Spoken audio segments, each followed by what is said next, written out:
In the early hours of Monday, Ukraine witnessed the largest overnight drone bombardment since the full-scale war began in 2022. According to Ukraine's Air Force, nearly 500 aerial weapons, including 479 drones and 20 missiles, were launched by Russian forces. The attacks focused largely on Ukraine's central and western regions.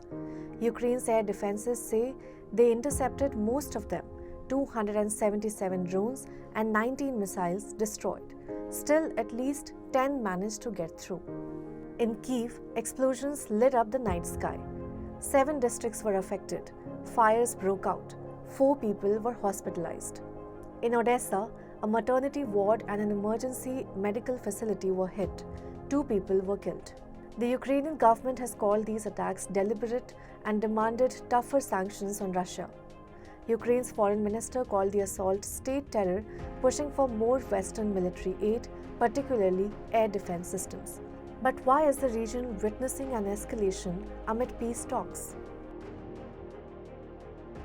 Moscow claims this offensive is retaliation. On 1st of June, Ukraine carried out a long-range drone attack on Russian air bases, a rare deep strike that reportedly hit nuclear-capable bombers. Since then, Russia has intensified its retaliation. One of its strikes even targeted an air base in western Ukraine.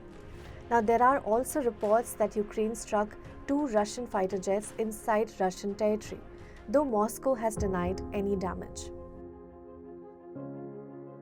The attacks come despite pressure from US President Donald Trump on both sides to move towards a resolution on the war. For the first time in years, delegations from Russia and Ukraine met in Istanbul for direct peace talks. But the talks, as expected, delivered no breakthrough.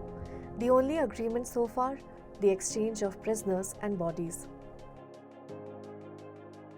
Now, as the war grinds into its 4th year, the battlefield is still active. Russia continues to advance in parts of eastern Ukraine, and Ukraine, short on supplies and manpower, is still pleading for stronger Western support. Despite calls for peace, the violence shows no signs of slowing and is a brutal reminder that while peace talks may resume, the war remains very much alive.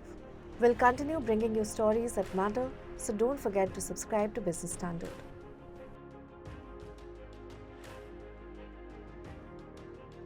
Want access to Business Standard's premium insights? Join our exclusive LinkedIn communities and connect with top voices in the BFSI space on topics that matter to you.